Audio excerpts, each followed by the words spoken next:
this is my first time kind of being inspired by paintings and artworks for choreography. And I think it's quite interesting you're able to take kind of like 2D or like visual aspects and apply movement to it.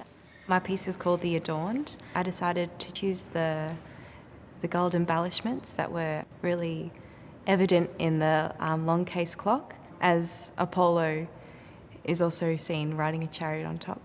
I think the idea of kind of time continuum, time passing, and the idea of rising and the grandeur of the 18th and 17th century. And I was really kind of drawn to the beauty of it, and I think I really wanted to use that and encompass it in my work, and especially in different poses and just a movement vocabulary.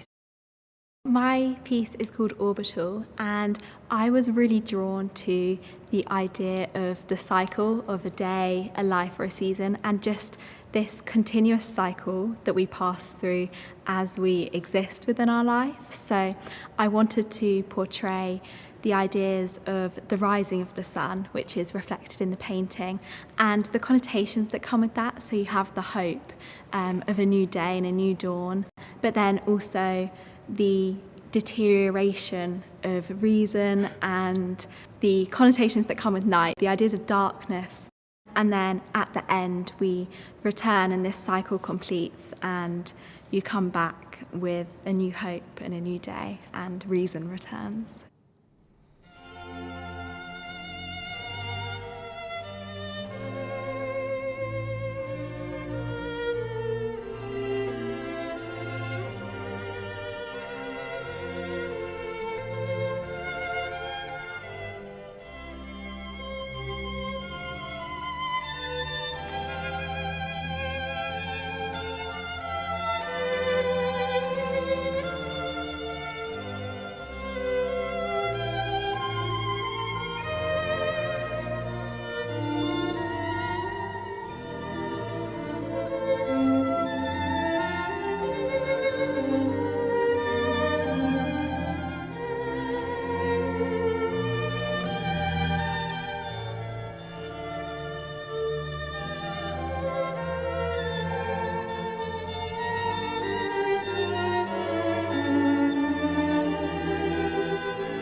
I like the fact that she's born from the sea and actually feeling what it is to be born for the first time and being kind of different, so being like a goddess. How would she feel? I think it was the way that the bodies kind of twist into each other. It's the sense of being kind of contorted but light at the same time. That's what really stimulated my curiosity in trying to create a piece in this. And yes, it gives me kind of a feeling of floating and nature. In the story, I'm the goddess of love, fertility. The boy will be seduced by me, but at the end I know that it's not right, that a mortal and a goddess fall in love together altogether, so I make them two fall in love in the end of the piece.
I felt a connection to time and the unknowingness around the subject.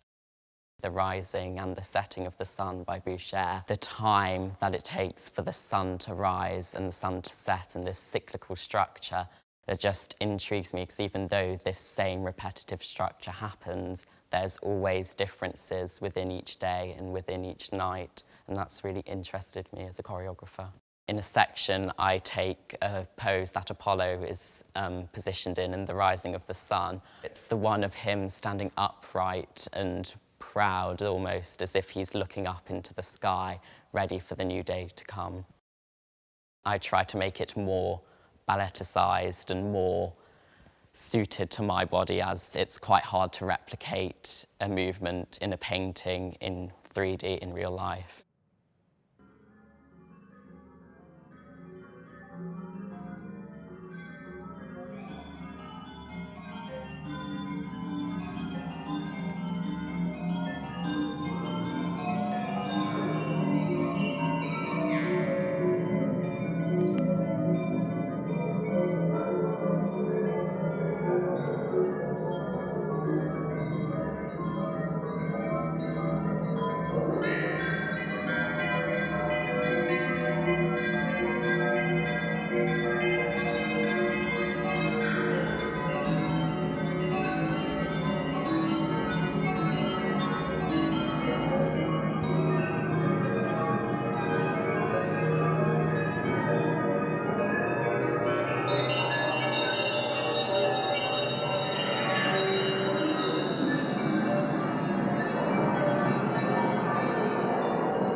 We were inspired by two paintings, The Setting Sun and The Rising Sun by Francois Boucher. Choreographing from a painting was quite easy because we just tried to choreograph from what we saw. Like, we could really see the angelic qualities that the angels were portraying. I'd say the movement in our piece is very angelic. It's very classical, very, Pretty, soft, yeah. wavy movements, like very lots of arm gestures which we took from the paintings. The music we chose was The Morning Mood by Grieg. Its beautiful music matches with our elegant and delicate qualities of movements.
We got extremely lucky, I think, with our group because we all had very similar ideas with where we wanted to go after looking at the collection and what we were drawing our inspiration from. We were drawn to the sculpture by the story and by how it looked, but once we dug deeper into it, we were more interested in how it was made, what it was made with, and to make a bronze sculpture you have to melt it down. So that's actually why our piece is called 950, because bronze melting point is 950 degrees. It starts off quite chaotic almost and fast, and then towards the end it really slows down. Also at the end the music seems more cohesive because there's more of a melody to it, which relates to the sort of the finished sculpture. It's more harmonious and everything's come together from the raw materials to the end structure.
We looked at the works by Boucher, and we took the paintings of Apollo and the setting and the rising of the sun. The entire piece is just the idea of time passing despite the subject maybe standing still, and how it's just continuous. There are 4 divided sections in our piece, and we each took our own responsibility to choreograph a quartet. There are specific movements choreographed to kind of show the circular motions, the motions of the waves, not just only represent the waves which are shown in the paintings by Boucher, but also the waves created by the music itself, like the sound waves that you can almost hear because the music is so repetitive and hypnotic.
I chose The Rape of the Sabines because I found it quite interesting as it has a lot of depth to the story. I have got, at the moment, black trousers and I've put rips in them to show almost afterwards, you're kind of ripped, like your soul. The cuts on my arms and my legs are going to be very much metaphorical and literal. In my solo, I have a lot of extended back movements. Also, the lady in the sculpture, this position I tried to resemble of myself lying on the floor. It's only for a split second though, but I tried to put that in to show reference to the sculpture.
We were particularly inspired by the rising and the setting of the sun painting by Boucher.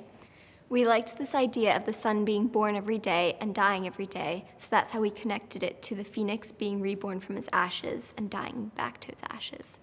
Both Sojin and I have very different ways of seeing things, and sometimes you would think that that would sort of bash and not go well together, but we actually worked really well in balancing out each other's ideas and listening to each other in a way that maybe I didn't see something, but she did, and I kind of looked through her eyes, and it made actually the piece so much better. I found it very interesting to be inspired by one piece of art to make another piece of art, and so it almost felt like we were interpreting a painting in our own manner, then our costume designers were interpreting our piece in their own manner. So it's almost been this circle of continuing this interpretation of your own work. It's interesting if we could speak to the artists today, how they would see how we're saying, oh, we're drawing a phoenix from them.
We were inspired by the equestrian knight in armour, as you can see behind us. We tried to really pick up on the contrast. So on one side there's the armour, it's hard, it's detailed, whereas underneath you've got the person, the animal, that have to be both fast, agile, but also each have their own emotions and sort of thoughts.